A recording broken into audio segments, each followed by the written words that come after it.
Chance for Torquay. Chris Hargreaves, the captain. If he stays offside, Carlisle checks instead. He's looking for Benny. Sells. Hello and welcome to the latest episode of the Gull'S View. We've got a very special guest. Charlie Baker has joined us. Charlie, how are you? I'm very, very well. It's nice to see you, Sam. Nice to see you. Nice to see you, Tom. Nice to see you, Clive. I'm enjoying the summer off, worrying about football. I realise it affects me deeply. Yeah. And I was actually just quite pleased to have a bit of time off. But I am pleased to tell you, delighted to tell you, that we're walking the league. Yeah, I do agree. We'll definitely talk about that side of things later, but I do tend to agree, which is not a good sign. Well, we're going to ask you a couple of questions about your career, Charlie, if that's all right. Yeah. So, you're obviously an all-rounder, really, aren't you? You can sing, you can act, you do your stand-up, you're on the radio now every day. But if a fairy godmother promised you success but said you could only do one of them, which one would you pick? I mean, I've been in Panto as well, so a fairy godmother has asked me questions before, Clive. Splendid. What's good about when you're in Panto is when you're putting a show on, you do something called the tech run, which normally takes 2 days, 2 or 3 days, where you just go from like lighting cue to sound cue and lighting cue to sound cue, and props fall apart, people forget their lines, people get famously really angry in it. And in Panto it's brilliant because like someone dressed as like a massive goose or a genie will get absolutely furious. Why aren't you taking me seriously? If I call myself a comedian who does other things, that's what everything, if everything else dropped out, I'd still want to go and be a comedian, which I didn't start off doing. I started off being an actor. I was in Oliver as a 10-year-old at Plymouth Theatre Royal. And I'd never seen a musical. I didn't really know what it was. So the first ever musical I saw, I was in. It was, Newton Abbot of Plymouth every day for my mum and dad, showed pure commitment. But so I did that, and I danced tap dance from the age of 5 as well in Newton Abbot at the Rec Trust. So I tap danced till I was 15. And then because when you're from the West Country, you're not in London, you're not in Birmingham, you're not in Manchester. All you see of shows is they come in and they go out, don't they? So all I knew of shows was my nan was owned a guest house in Babbacombe, opposite the old DIY place. What was that? Do It All DIY. She lived opposite there with a guest house, and because she was a guest house, what they used to do to get people to go to the Princess or the one that used to be in Paynton, Palace Avenue. Yeah, that Palace. No, not the Palace Avenue. The one that was on the front. Was that still there? They're still on the front? Oh, right. Is the cinema now, isn't it? Yeah, cinema now. Yeah.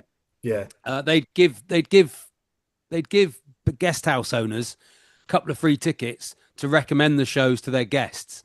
So my nan would always get free tickets for stuff at the Princess, like the Crankies and Jimmy Cricket and the Grumbleweeds and summer shows that came in and out. So we'd go and see those things. So that's what I thought sort of entertainment was really. And then I did this show, and then I was like, oh, right, that's what I'd like to do. And then I got into a couple more shows in Plymouth at the Theatre Royal, which sort of built. And then thought, right, I want to be an actor because that's my way into the business. Then I went to drama school at 18. I went to Lambda at 18 and did that for 3 years. Came out, was an actor. I was a very unhappy actor for about 4 or 5 years, and then went, oh, I think. Well, my wife actually said it. You want to be a comedian, you don't actually want to be an actor. So I didn't actually do my first gig till I was about 26, and didn't really work out what I wanted to do till I was about 26. But I'm 26 now. That's good. Yeah, well, there we go, Sam. It takes forever. Yeah, and I've done loads of different things. And you're really young. You're really young, Sam. And you're you're obviously doing loads of good stuff as well. So it takes a time, and you've still got time to make a choice. And the thing to do is go, will this make me happy? Does this make me happy? Yes. And it's difficult to have a job that was your hobby, because then it, as I find now with sports broadcasting, it crosses over, your life crosses over, so you have to find your relaxation from somewhere else. So I like to be bad. Feels like the perfect conversation for me, actually, because this has been my life for the last few years. Yeah. I started doing things all the time that I enjoy, and then I'm like, hang on, when do I actually rest? What is rest? What is rest anymore? So yes, it's very, very. I was actually going to ask about that. So that's a very good I'll advice. tell you what, Sam. Do stuff that it is impossible to be good at, like fishing and cricket.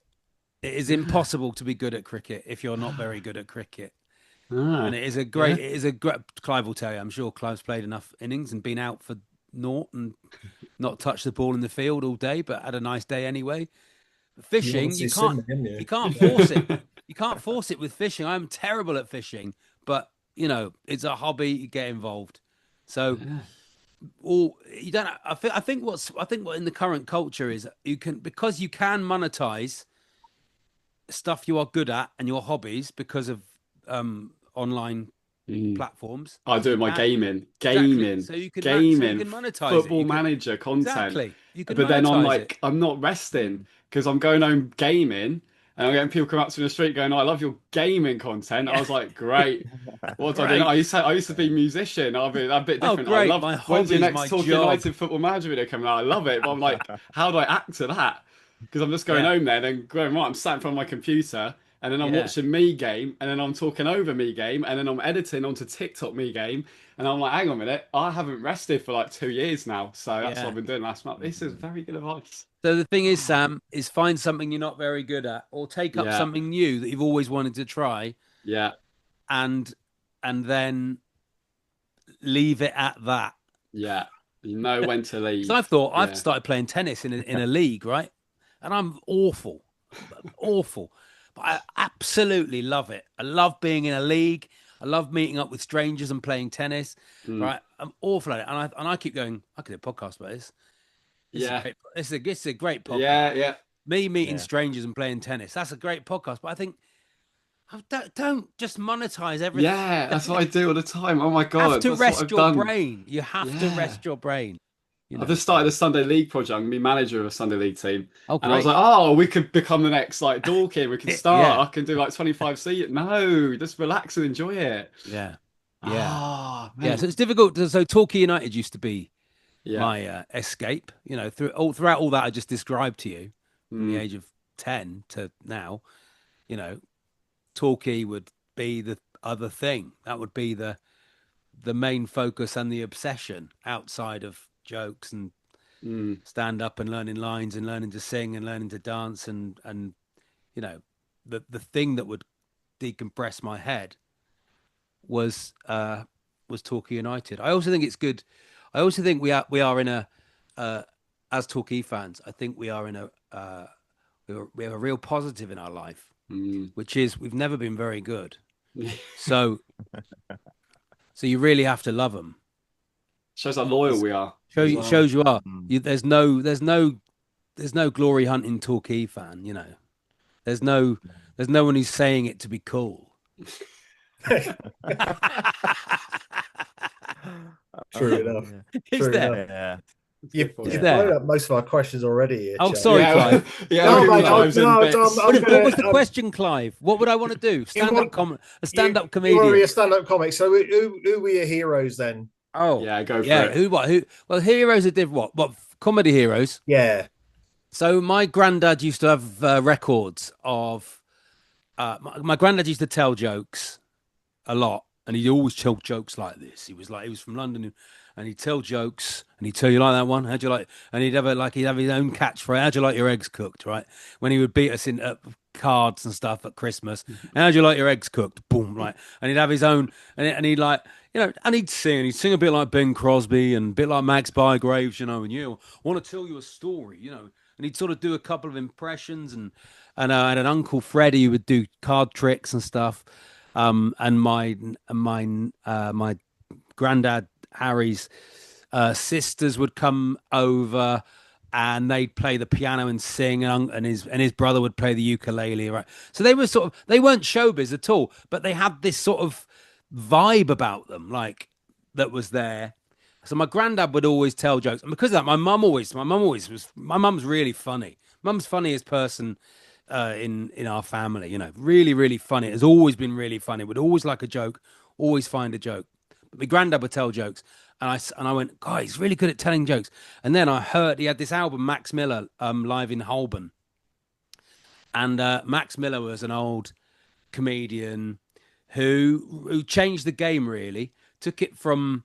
He was pre that sort of Bernard Manning. Okay, here we are. You know, pre that 1970s. You know, my mother and my fifth. You know, pre that, and he was post music. Sort of, he was music hall, and then he was sort of took it out of the music hall and took it into the theatres and became this sort of what we now know as a stand-up comedian. He'd still only do 20 minutes at the end of a variety bill. He'd never do like an hour. Actually doing an hour and a half on your own is a relatively modern thing. So he'd do 20 minutes. He'd normally do 20 minutes at the end of the first half, even though he was their headliner, because he wanted to get home to Brighton. That was his thing. He'd always wanted to catch the train to Brighton. But he would do, oh yeah, I got the best wife in England. The other one's in Brazil. He'd do all these, I like the girl who does. I like the girls who do. I like the girls who don't. I hate the girl who says she will, but then she says she won't. But of all the girls, all the girls that I like, and I think you'll say I'm right, is the one who says she never does, but she looks as though she might. Here, now, listen, right? And he'd, but all his act was like that, you know. I went home the other night. I caught the wife in bed with the milkman. I said, "What you doing?" It's the gas man we owe the money to. It was just all like that. It was just bang, bang, bang, and people would just absolutely die. They kill. And you listen to this record, And when I was a kid, I would listen to records over and over and over and over again. I'd listen to Frank Sinatra over and over and over again. Listen to Louis Armstrong, Bing Crosby over and over again. And I used to love a live album, and sort of trying to work out what they were doing, how they were doing it. And this Max Miller one, and my style is actually he used to stand at the front of the stage and lean on and then just give it to the audience and don't really give them a minute to think. You just do it. You know, and I like to go, right, I'm talking, here I come, bam, bam, bam, bam, bam, not going to give you a minute to think. And it must come from that, really. But as you go on, you develop your own style and you sort of work out who you are. And he was very London, you know. But so Max Miller, Tommy Cooper for one-liners, one of the doctors. I said, I feel like a wigwam and a teepee. He said, you're too tense. I said, I feel like a dog. He said, get on the couch. I said, I'm not allowed. I said, I got a sore throat. He said, stick your tongue out the window. I said, will it help? He said, no, I don't like my neighbours. All those. I used to love Tommy Cooper. And of course, when you learn these things, you know, and you start doing them, your mum's laughing and your dad's laughing, your nan's laughing, you know, then you do it. And then so it feels, it feels good inside validation, you, know? Yes. It feels good. You feel warm. You feel like a good, so of course, you know, if I can keep doing that, you keep doing that, you know, and then and then when I got actually into the game, you start to notice what people are doing, and you notice who's good. So I was doing gigs with Mickey Flanagan about a year before he really hit, and he was killing these rooms, and you just couldn't follow him. You know, it was so hard to go on after him because it was gone, you know, and he was doing all that out stuff and all in the clubs, you know. And then when he went boof, it was like, yeah, of course, because he's so good. So Mickey's great. God, I get asked this all the time, and I you know, I can reel off thousands and thousands of acts. I always find the psychology of comedy really interesting, being a comedian, because musician to me makes sense, this sort of thing makes sense, so I've done it, but because you've literally just got it's probably different to it because you've got to rehearse your acts, but you've literally got, I remember actually having this conversation with my mate Nathan after we come and saw you in Timoth, and we were like, you've literally got to wake up and be like, right, I'm gonna be funny tonight. Does that make sense? You've got to like perform in this like character, and some days, you know, I wake up and I'm like, oh, it's great, yeah, I've got everything, and other days I'm like, Oh god! But if you wake up on one of those days when you're performing, I imagine that's like tricky. Does that make sense? I just well, find it the way you really, yeah, saying character there is yeah, exactly what. yeah, So what it is you do, what all your open spots are. When you start out, you do open spots. You do 5 minutes, 10 minutes, mm, any stage time you can get for free. You basically do that yeah, for 2 or 3 years. You're basically finding out what the funny bit of you is. Not even the yeah, funny bit of you, the bit that people find funny yeah, about yeah, you. Yeah. And so that is actually boiling yourself down to who you are, and yeah, and so that when some people never find it. Some people, I tell you, who find it really quickly. Actually, are people who come out of art school yeah, because they're so used to going, well, what is this picture about? What yeah, is this joke about? So you get to a stage where you can put it on like a mm, shirt. yeah, How Gazza used to say he felt the 90 minutes on the pitch was when he felt most free. If yeah, you've had a shit day, if someone's just died, whatever, genuinely that bad, you can still go on most of the time yeah, because that not that 20 minutes, that hour, that whatever you're doing just feels like this is freedom. You're free for that period of time. Your head is free. You've only got one thing to think about. that's really cool. It I've got obviously one. comes Go really on, sorry, go on. naturally to you, though, doesn't it? Yeah, Because you've done it on here tonight. I've seen you do it in the pub. mm, You you just you've probably Yeah, I have wasn't funny worked at on it for school though. decades, but it I seems wasn't. to come easy. I wasn't not no. Well, I wasn't funny at school. I wasn't popular at school, and I wasn't funny at school. Is that because you knew Chris In a Wade? way, in a way that was sort of acceptable. yeah, I know what you mean. Yeah. So I didn't have many friends at school, and but which so when I say that, and now if I do a gig in Timoth or Torquay or whatever, loads of my school friends turn up and go, "Oh, I we know just feel like I'm talking to me from like I just feel I'm on the same path because so many of so us. you Sorry, sort of go, but I yeah, think it's because you'll probably know who you are. So if you know who you yeah, are, yeah. No, that's what it's about. Yeah, if you know who you are and you're going to be that person, that this is who I am. Actually, when you're a teenager, that's difficult because yeah, because that's difficult. That's a tough path to take because Mm. not every teenager knows who they are ever. no, And so if they see someone who's, hang on, this guy's a bit confident, mm, so I'm.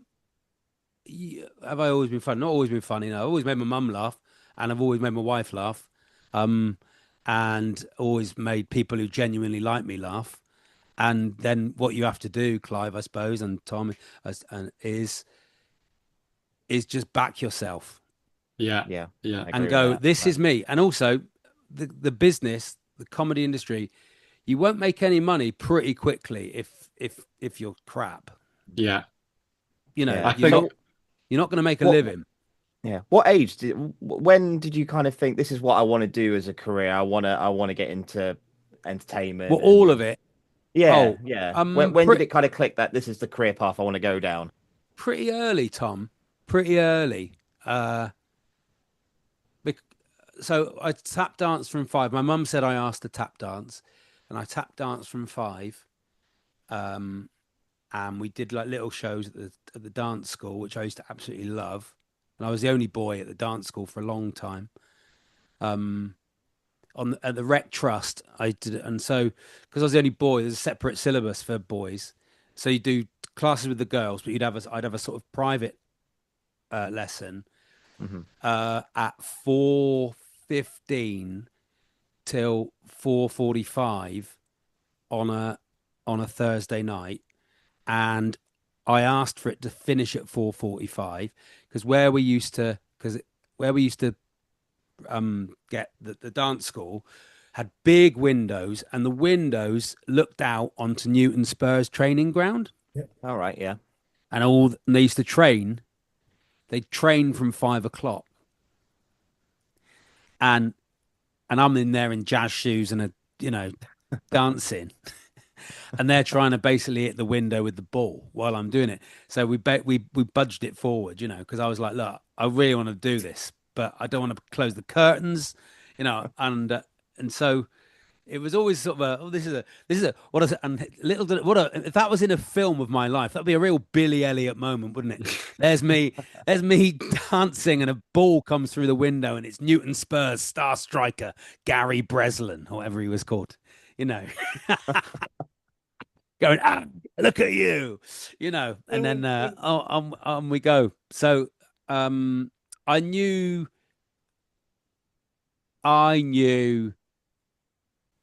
Probably unconsciously from about 8 or 9, Tom, and then consciously from about 12. When I thought, oh, I might actually be able to do. I got into the National Youth Music Theatre and then the National Youth Theatre, and it was like, oh, I'm not shit.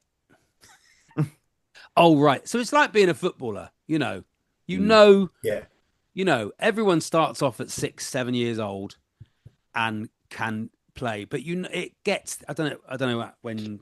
And I remember I went to school with someone who played professional, and you can tell. You know, there was someone in your year, or it starts to get thinned out a bit, doesn't it? It thins out, and then someone's in the academy, and then it's you know, that's what it is now. And you know, in my year at school, there was one guy who ended up playing for the Gull'S, who was just so much better than everybody else. Just so much better, and so it's a bit like that with show business. Anyone can get into it. It's an open forum, but if you're going to do certain things, then it's, you know, you know, but then then to start again with comedy at 26, 27, to go back to naught, you're no one. None of those, all those things you've learned actually probably count against you, because you now don't look like some lad off the street who's come on, right, I'm going to tell you a few jokes. Here I am, right? You look like, hi, how are you? I know how to do everything. And it's like, who's this cunt? That's really good bit, actually. I want to ask one question before Tom takes to the Torquay United section, actually. Yes. So I call it, I don't know what to call it. You can call it many different things. A performer's kind of brain. So when I start performing, I think it's called ADHD, Sam. Yeah, that's what I want to say. But everyone says that these days. It's all like competitive mental health, but like at times, you know. But everyone labels. But I call it ADHD because it is what it is. Because it's what gives us all our great ideas, but it's also what stops us sleeping well at night. So when you have that brain and it gets triggered by influx of dopamine through performing, and then which I had 17, 18, mainly when I joined the band. I don't feel like I'm the same person I was as a kid, which sometimes is lovely because I can be this person. But other times I'm like, I always need to be doing something. And like normal days are like that to me. How do you find now in a life where you're constantly like doing talk sport, doing this, doing that? How do you find balance in that? Because recently, when the football season ended, I had an amazing time with all Talky Talk.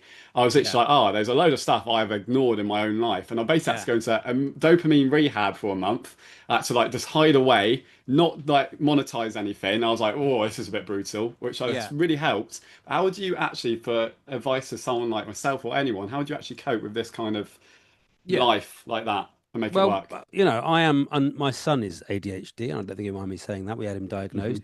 I am undiagnosed ADHD. I am undiagnosed, but I just know, you know when you know. You can sort of see it in people, and you sort of go, oh no, this is, and it actually, my son being diagnosed with it actually really helped me sort of sort out a few things from my life. And a few reactions I'd had, or a few reactions I'd had to people, and it made me understand myself more. The dopamine thing is interesting because I wasn't aware of what that was probably until about 2 years ago. You know, I'd probably talk about dopamine and the phone and getting, you know, that sort of stuff. But what I realized now is, oh, that's why I can focus on rehearsing all day. But then the moment rehearsal stops, that's why people could be in the Rolling Stones and be heroin addicts.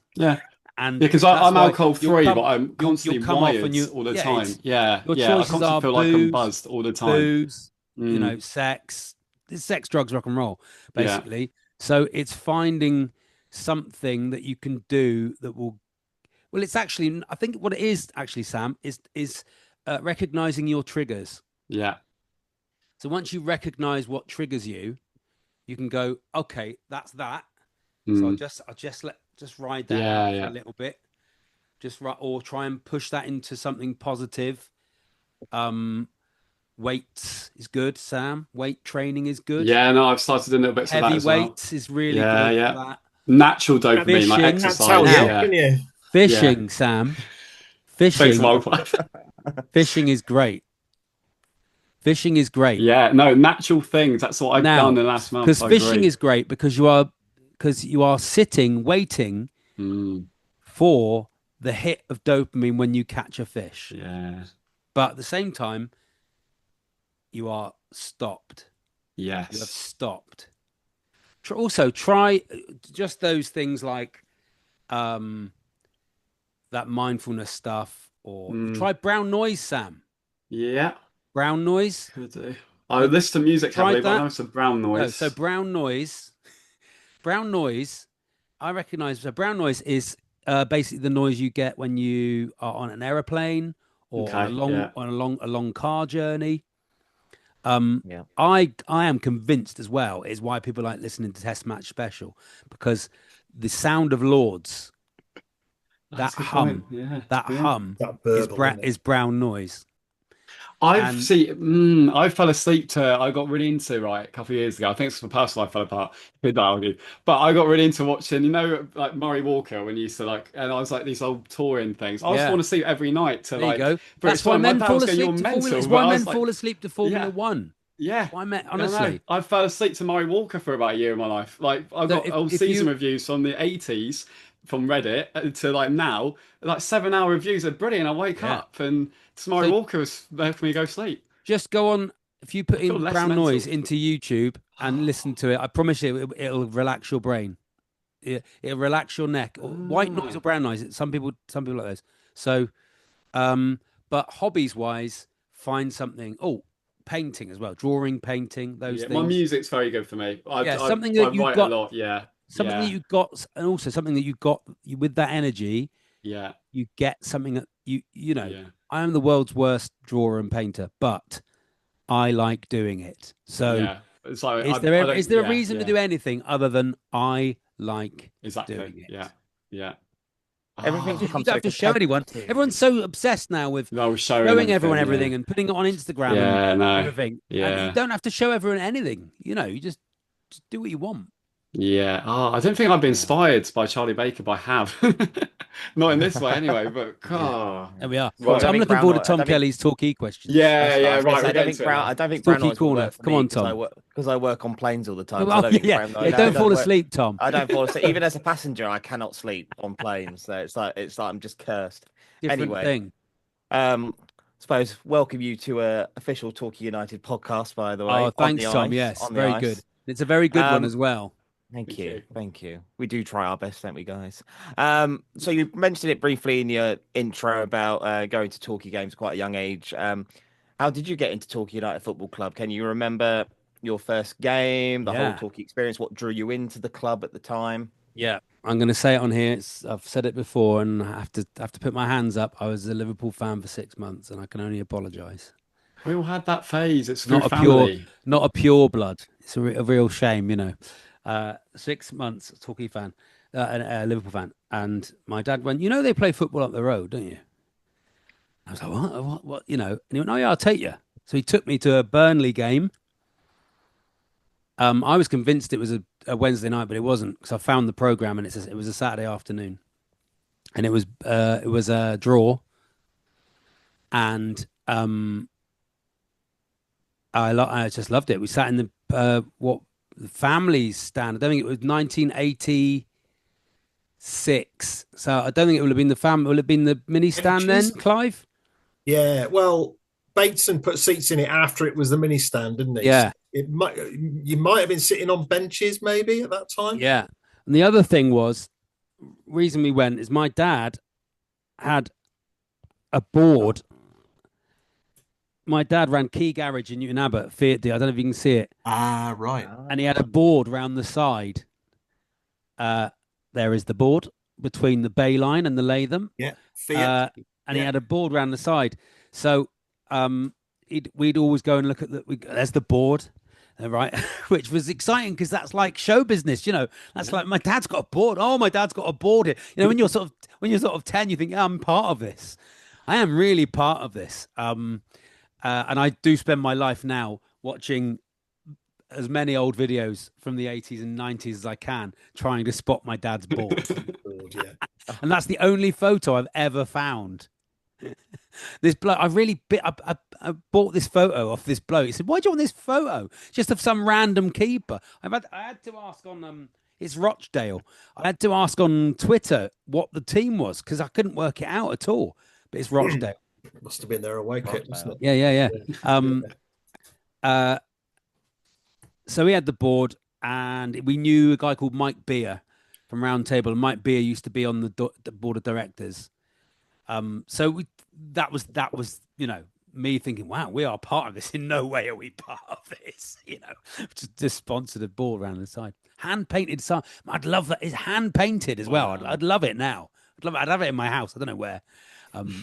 And then so we went a couple of times, and then I've got an older brother, and we were eventually allowed to go on our own sometimes because my brother's 4 years older than me, so he would be able to do it, which meant we could go Saturdays because Dad would work Saturdays, which meant, and my nan lived nearby, so we'd go and see Nanny, and then we'd go to Playmore, and then she moved more or less opposite Playmore for about 5 or 6 years, so that was amazing. So 1986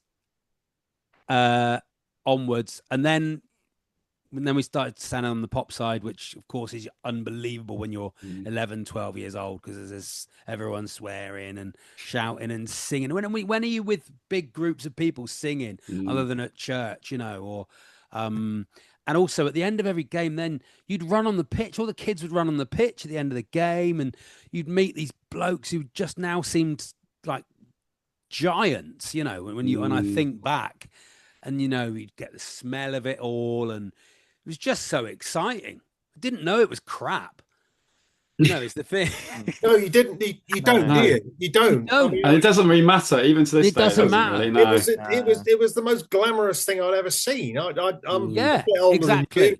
1976. Saturday night against Bournemouth, bloody hell. Down the pop side. It's amazing, isn't it? Yeah. No, you've got no idea how crap it is, have you? Who cares? That's the thing. It's only going to get worse. Yeah.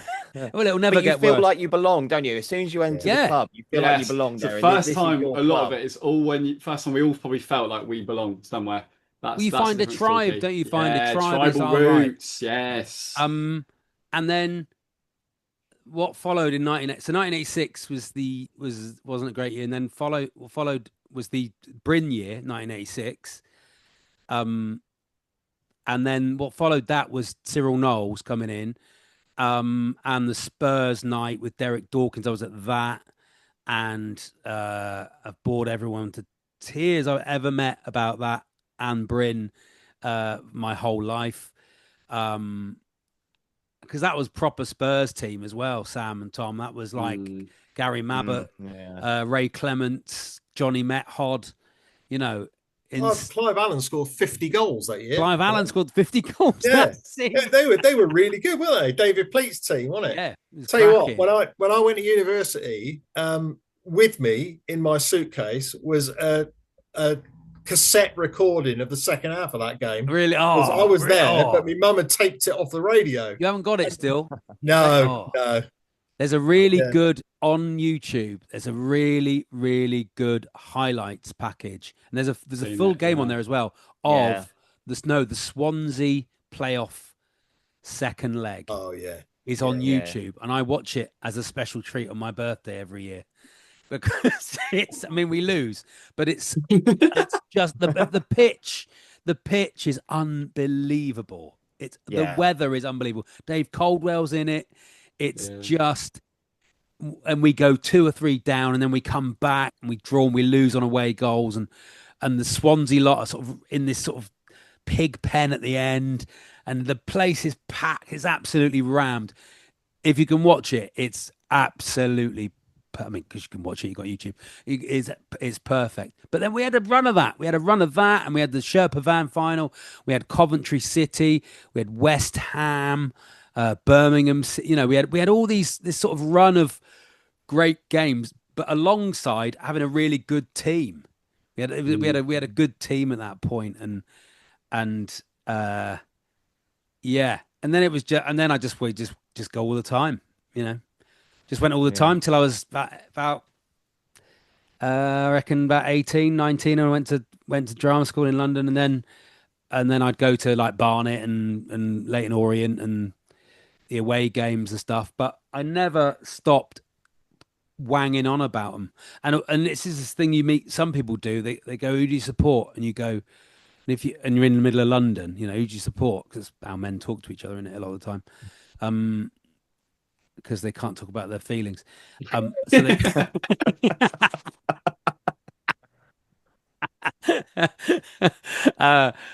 and if you say Torquay, it either gets a blank look, and then but who do you really support? And you have to sort of go, no, that's who I really support. Or they go, oh, I've been there. Or Helen Chamberlain. I loved it. Yeah, Or mainly Helen Chamberlain. That came a bit later, but you get. I've been there. This was my brilliant away day. I had a brilliant time there. We had a great weekend. Yeah, my team won. Well, normally we'd give them 3 points and they'd go home. You know. Yeah. It used to be the thing. They'd come down, shag old women, take 3 points, and go home. You know. Yeah. Did you ever get a sense of pride when someone asked you about who you support and you said Torquay? Because I did when I was younger. I thought it was brilliant. Like everyone else around me was Chelsea, Man United. I'm a Torquay fan. I'm proud to be a Torquay fan. I bloody loved it as a kid. Yeah, I loved it. I would drill down on it, Tom, as much as I could. But then I do think, working where I do now and stuff, and you meet people who are, you know, Premier League fans and Division 1 fans. At the time, to get what we get out of watching Torquay and how that felt, Clive, those feelings against Bournemouth on a Saturday night or whatever, you know, the most glamorous thing. Imagine if this is the only bit of envy I ever have. Imagine if your experience of that and where you're from is Arsenal, you know, and you're seeing the greatest players and if your team is Man United and you are from Manchester and your team is from playing at Old Trafford in 1994.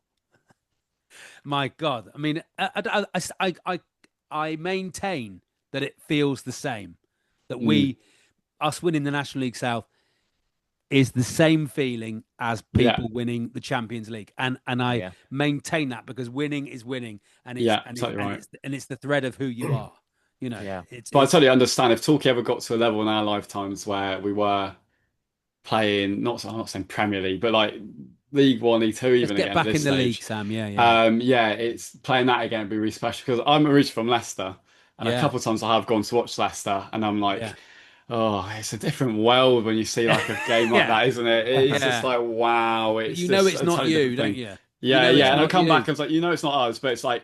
Oh, I can see how people get into it, really, don't you? But like, no, it's true. It's true. But it's a different thing. I don't know how to explain it. It's having a camping holiday is as good as going on a proper, you know, big luxury 5-star holiday. You know, sometimes you get more out of the camping holiday. I think you do. I think you do. Not me. I don't like camping, but in terms of the context of this comparison, I get more out of Torquay.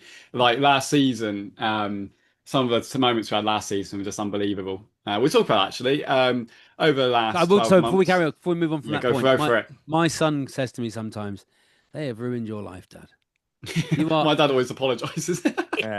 He goes, "They have made you go into every situation thinking you're going to lose."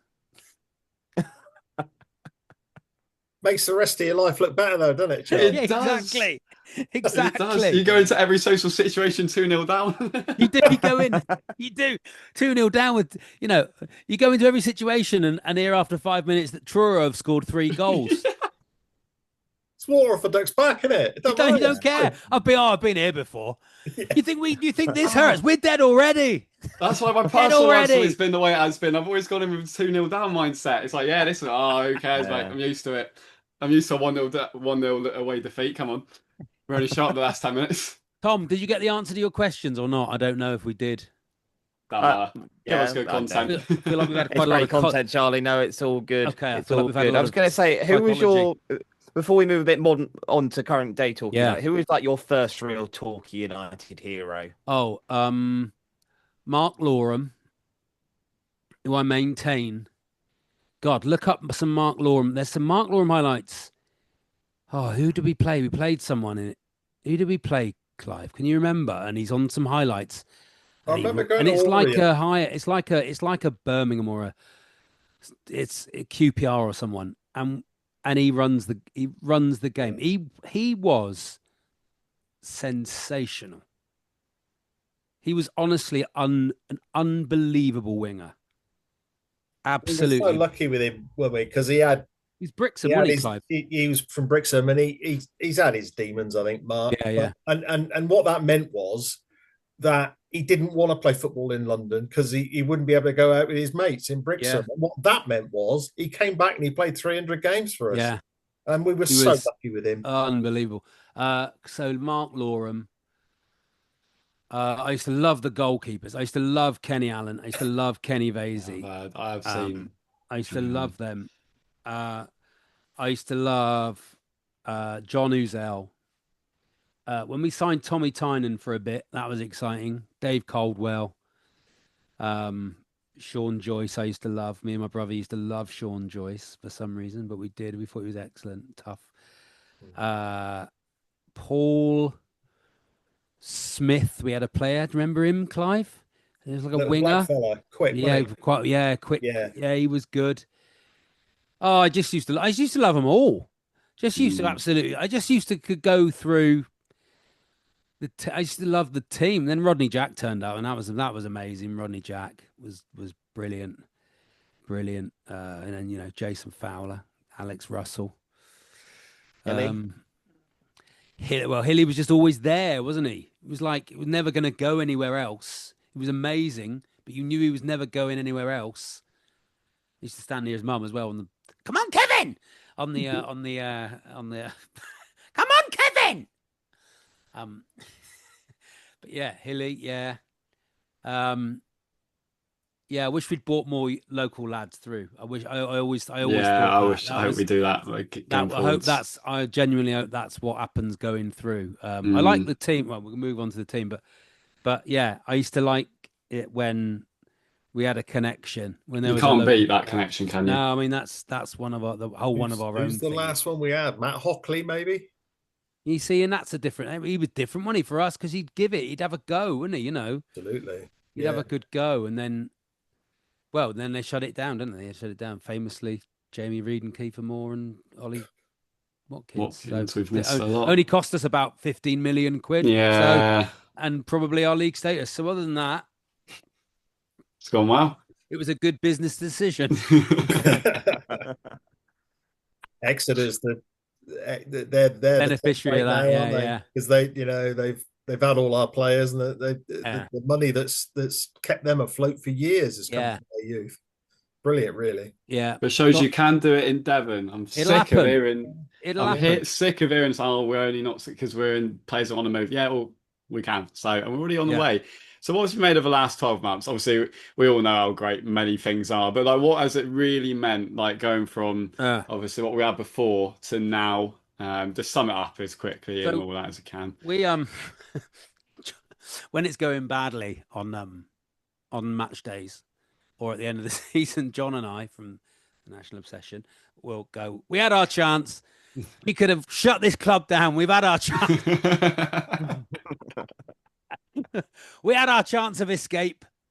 We don't have to feel this anymore. We'd have had an absolutely brilliant excuse to go and support Liverpool for the rest of our lives. No, it's great, isn't it? It's really great. I mean, would I take the disappointment of Ashton Gate and then sort of discovering that you are trying to be shut down with the sort of feeling of deceit of all that? Would I accept that for what we've got now? Probably. It's like when you lose your wallet and then you think, oh, God, I've lost my wallet. This is a nightmare. You cancel all your cards and everything. And then the joy of finding your wallet. Yeah, that's one way of putting it. It's worth losing your wallet. You're right. I feel for that like moment really... when you put your hand in your bag and you go, yes. Yeah. It was gone, wasn't it? I mean, I was gone.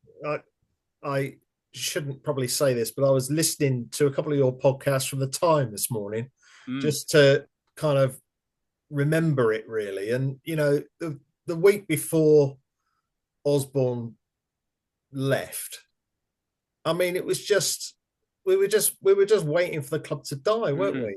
And it's, I mean, all I was trying to do, I was ready for the Phoenix Club. I'd fully accepted that that's what we were. And I didn't know if I had the energy for that. And I'll be completely honest with that. I don't know if I had the energy to sort of get behind that or not. I mean, I would have, you know, from on a low level point front, you know, but to have the energy to get a club up and going. And, you know, I didn't think that was my path. I thought we were dead, to be honest, because I was asking around at work. You know, I know football people, I know money people. People go, "What?" People. I don't know what people think I earn, but people are, "Oh, aren't you going to save it?" It's like, I don't know what you think you get paid on the radio and for a few gigs a week. I've no idea what you think, you know. But I thought we were gone because I was asking people at work. I was asking not to buy the club, but have you heard anything? You know, is anyone in what sort of, you know, I asked Simon Jordan, you know, how does this work? He was going, what's the position? And he was just sort of, can't see it. It was that debt, wasn't it? That debt. The only thing we had going for us, I think, and what actually purely saved us was like Sheffield Wednesday now are in absolute deep shit. And they are in deep shit for 40 million quid. Yeah. 50 million quid, you know, and upwards. Our debt was never that big. And although what the debt was to me, you and everybody else here, and 90% of the football fans at Torquay United, although that 2 or 3 million quid feels like, oh my God, we'll never raise that. That to money people is nothing. They've got it in their car, in the change box. You know, they can move it around and they can find that level of finance, which was the only hope in my head was, oh, someone might have this, or this money is scrapeable together if you know the right people. So we just needed, that's what happened, wasn't it? We found the right. I think it's fair. We all knew where we were when the news broke about going into administration. So were you preparing for radio at the time, or? Yeah, no, I was on the radio. You were on the radio at the time. On the radio, yeah. I was on Talk Sport. I know you've kind of just gone over it, like feelings inside, but that immediate reaction to the news. I mean, how difficult was that to process? Well, I mean, we asked this with Jim as well when he came on last. But we year. almost felt free in a way, though, didn't we? Yeah, it was really weird. It was like, oh my God, it's happened. And then about half an hour later, for us, it was kind of like, we're going to get through this. Yeah, like, we're free from it all. Yeah. But obviously, you know, you're fortunate to, you know, have Jim Proudfoot there, and you obviously know a few Torquay fans as well. But yeah, how was your immediate reaction to that news?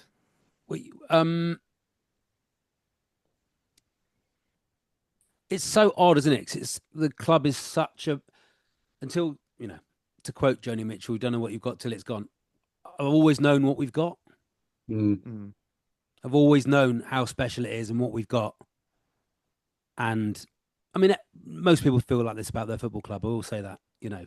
Yeah. You talk about, great fan. You hear anyone go, best fans in the world. Greatest fans in the world. Everyone thinks their fans are the best fans, you know.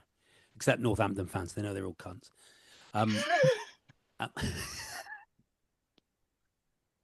The views of Charlie Baker do not represent the views of Gull'S Eye View or Talky Talk. You might have to beat that out.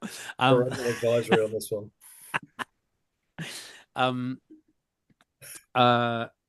So I knew what we got, and I knew what we were losing, and I knew how much it had meant to me my whole life, and I knew how much I'd lent on it in times of need or loneliness or sadness or happiness. So I knew how emotionally connected to it I was, and so I knew for it to go would leave a pretty big hole. Yeah. I didn't know how I would fill that hole. So I felt pretty bleak, actually. I felt like, oh, right, maybe I've put. Then you question yourself. Maybe I've put too much of myself into this. Yeah. Maybe it's masking other things. And then I thought, no, I don't think it is masking other things, because I'll talk about anything emotionally. Yeah. So I'm not masking anything, but it's like, this is quite big, actually. And maybe this is my whole personality. Yeah, that's exactly. what we had. It's my personality talking.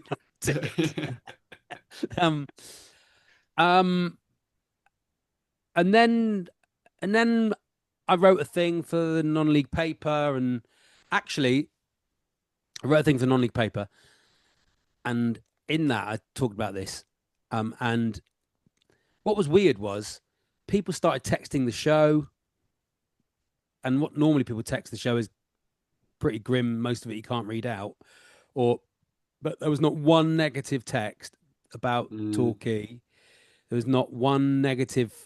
Yeah, ha, you desert this talk of the football family, which I've always poo-pooed. Completely was true. Yeah, completely came together, because people were like, you can't lose. Yeah, we don't want the club not to exist. That's not what we mean. Yeah, so Exeter, Plymouth, Yeovil fans all texting in, whatever we can do, and I had comedian friends saying, if you want to do whatever you need to do to raise money, to do a benefit, whatever, absolutely we'll come and do that, But I knew then it was like, that's not going to make. It's how it ended on national radio. Not going to make any. It's not going to make any difference, So, but to have that reaction and be able to see it with my own eyes was, this is true. People are good. People are good. Football fans are good. Football fans are good. But then we've got the right people, lads. Yeah, brilliant, aren't they? Legends. We've got the right people. I mean, it's. I've not met all of them, but they just seem to get it. They do, and they just seem to get it. What I like as well is I like their business decisions. I know a lot of the decisions are tough to take for some people who may have been in and around the club in certain ways, or may have had. I understand the business decision of the. I don't have a season ticket. I understand the business decision though of the kids' season tickets. I understand that, and so you have to go. Do you want the club to exist? Because if you want the club to exist, then there's going to be some things like this are going to have to happen, because it's not a youth club. No. It's not a charity. We're trying to do something here, and so a few businesses and a few things that sort of, I think, that's interesting that they've gone, or that's been moved on, or they've been moved on, or this is changing. The way that's done is different. A few things like that. I'm like, okay, these are serious business people who've made serious money. Now, money and football does not always go together. Business and football does not always. We've seen it a million times. A million business people seem to want to own football clubs, and why, I don't know, because they seem to want to shut those football clubs down a lot of the time. But this seems, I'm not even saying this seems to be, this is 5 or 6 good people who know how to run a business, have expertise in the right areas, and I have every confidence in the business side of the club. What happens on the pitch, I think, will always be Torquay United. I never think it's going to be easy. You can change the manager, you can change the players, you can change the tactics. We'll always let 5 times a season, we'll always let one in the 90th minute. It's just We've just always done it, and we love it. They're realistic, aren't they? Because I mean, they're now starting to talk about sustainable losses. You know, in terms of okay, what is a sustainable football club? Well, actually, it might not, even for all the extra income streams that they're working really hard to bring in.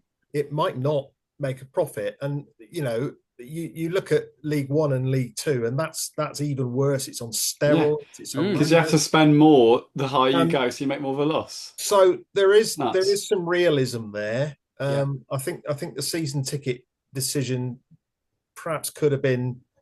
They could have sold it better, but it could have sold a bit probably better, the right. But it probably was the right decision. And the PR around it could have been better, and you could have said, right, from next season, this is it. Yeah. But you're going to make mistakes and just need that bit of PR, I think, at times, and that's fine. But that can all be changed easily. Yeah. So the cutting of cloth is going to be really interesting. And you look at Exeter City actually, and everyone goes, "Oh, they're the way to run a club." Well, a lot of the time, you ask their fans, "Come on, why are we selling these players? Why are we doing this? Why are we losing a lot of our players?" And you go, "Well, and the ones with their head screwed on go, well, because we're a fan-run club, and we can't. Plymouth can pay 20 grand a week. We can pay 6 grand a week. So that's it. Unless you want no club, Yeah. And all it takes is one bad year of recruitment off on the pitch, and that can suddenly just plummet a couple of divisions. That's the scary thing about football. And lots of Exeter will do that because they've done remarkably well for the last few years. But but playing wise, I think the recruitment this summer. Look, I don't know. Appears to be immense. Looks good on paper, doesn't it? Yeah. And then you remember we've got Matt J, you know, and you go, Matt J is our player. And you remember we've got Sam Dreyer, and you remember we've got Cody Cook, and you remember we've got all these really by the end of last season. Why we didn't play all season like we played on the last day? Yeah. I have no idea. I'm sure more football tactical people can tell me why you don't just do that. But I did feel my thoughts last season were we are playing this too safe. We have to be disrespectful. You have to be disrespectful. Arrogant. It's not we're too respectful, I think, at times. It's like there felt to me last season to be just too much respect the level, respect the league. Yeah. It's like, no. I'm like, no, don't turn up and beat them and keep beating them and go home and go, thanks for the game and win the effing game. I think Dolan's got that in spades. I think if he stays fit, he'll be a real asset. But I'll tell you what, I in all seriousness, I think the days of pissing that league are over. I agree with that. I agree with that. Chelmsford is spending a lot of money. Yeah, it's going to be maybe 7, 8, 9 clubs. It'll be tougher next year. Full time this year. Yeah, we had a chance there, and that was always my thing. Was like, nah. You know, when you look at games and you go, that was. There were sort of with about 10 games to go. I thought we've got to put our foot down here. You just got to think, right, shit or bust, go for it. You know. But the better we are to get out of this division will mean the less of a gap there will be when we get out and we are in the National League. That's why I see it. But I think the players we've signed now would keep us up in the National League. Yeah, I think I agree. Stayed up in the National League. Yeah, I think it's the way I look at it, Charlie, is that for once we're actually building from a stable background this summer. It's not a complete rebuild. We've kept most of our best players. We've built with some decent signings that on paper. And at least we're going to go from a stable footing, and hopefully we should start the season quite well. Teams like Chelmsford and all these other teams that are making big signings, mass signings, you'd like to think hopefully that's going to take a little bit of time before they can find their. That's a great. It's an inconsistent league at the end of the day, isn't it? But Tom, that's a great point. We've got a spine of players there who we've done it once. They know what's. And they're going to be hungry and motivated, aren't they? After the disappointment last season, we had Jay Colston on not too long ago, and he said to us they're all motivated and they're going to use it as fuel. Yeah. So next time you have Mark White on, remember to ask him what he thinks of women drivers. Just next time he's on, just to get him another ban. Get him another ban. Start asking him 6 questions. games. Charlie, what's the ambitions for this season for you, mate? Promotion? We got to win it. We got what, personally or for the club? No, we got to win it. We have to win it. Yeah, I agree. We have to win it. We have to. Totally agree. Yeah, 100. This is the only outcome with the with the signings we've made, with the last story. season. With last season, we just have to go and boss it. I'm not saying go out and just run at teams and win 5-0. I'm saying be men, grown-ups, be grown-ups, be better than everybody else. Go and do it. That's how you beat teams. That's how Djokovic, wins. He just goes out and he goes, I'm better than you. Yeah, and I think a little bit too nice at times last season. I know that might don't sound like a thing people say that, but I always think I agree. No, it's too respectful. It's what's going off the pitch is always there, and for ages because we were in such turmoil off the pitch, the club on the pitch was turmoil because there's such a happy feeling. I'm not saying this is a reason. Sometimes they're a little bit too we're like no, we're business now, and that's off the pitch. I'm just sick of teams beating us up. I'm just sick of teams beating us up. Especially at home, Charlie. I found last season one critique. Of course, under Johnson in the National League South, when it was a bit weaker, teams were scared to come to play more. They found it really difficult. And I found last season we were just a little bit too respectful and allowed teams to get in. We didn't have a midfield, did we? We didn't have. No, we didn't. Get in, and just really. You're at Torquay now, which is odd considering we only lost twice at home all season. If you're going to come and try and beat us up, then we'll play around you. That is, and I know that is always obviously what they're trying to do, but you sort of go. You're better than you're better than better than these. That last game of the season I found so frustrating. Could have scored much more than 4. Because you sort of go, why haven't we done this? Yeah. The last 2 games were like, why haven't we done this? We've got so many.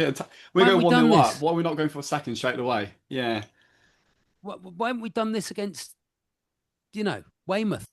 And we lost all those bottom teams and drew with all those bottom teams.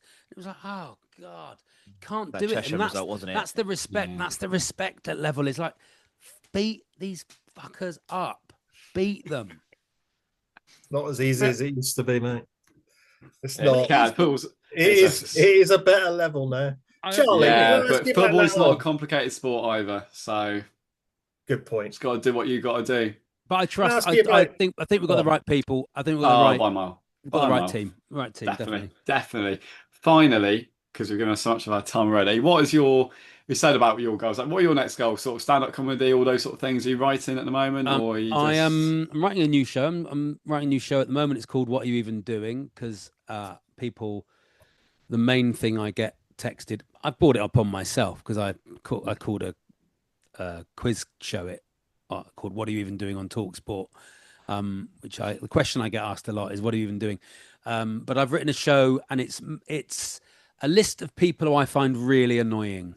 Not names, just specific people. And it's about an hour and a half of people I find annoying. For instance, retired people in supermarkets at weekends. Go in the week. Go in the week, Sam. In the week. Exactly. So it's a show. And then I'll bang on about that for 10 minutes, and then I'll do another one. So it's basically a show of that at the moment. But I've only done about 4 or 5 previews of that. Work in progress of that. So that'll be at some point. I've got a new job which I can't talk about, but it is going to completely ruin my football watching life on weekends. So I won't be at many weekend games, but I will try and get to some midweeks. But in the National League South, you're not missing much, are you? Really? I know I will. I do miss it. I love it. That's the other thing. I like the level. I do like the level. Yeah, I like the South. I really like. I like the. You don't respect the level. You don't respect the level, but you like the level. I don't respect the level, but I like the level. Yeah. And what else am I doing? Writing a play. But I'm always writing a play. I'm always writing something. That's great. People don't often see it, but I'm always writing something. Yeah, it's about 60 great ideas that you never hit, and then one of them will hit. A million things in my drawer that I've written. I've got some great songs that will never see the world. But that's the thing. My son's in a band. My son's in a band, Cheap Suits. So, following them around. They're doing Truck Festival and a few festivals here and there, and they're giving it a go. So they got an EP out, Cheap Suits. They're called. I'll give them a listen. Nice. I'm going to try and do a gig at Plainmoor. That's the only thing as well. So, that'd be class. Michael Westcott has asked me to do that a couple of times, and at some point I will do it because I want to do it properly. So I don't want to just go, oh yeah, I can do it this Friday, and no one come. I'd like to do it on the pitch. I'd like to do it on the pitch. Yeah. I think you could do it in the front of the family stand. I think you put a stage in front of the family stand. Nah, do it in front of the pop. Where the goal is. No, where the goal is. You could put a stage there. Yeah. I think you could do that. Might have to move the grow lights out of the way, but the new grow lights. Paid for them, boys. And we get on. Get the grow lights out now. Great stuff. When the pitch is shit next season, there's the bloody grow lights. More less grow lights and another left back. Waste of bloody money, Westcott. Talking about Roger and Brian, come on. I want plenty of bloody grow lights in Castle Circus. I can smell them. People's lofts.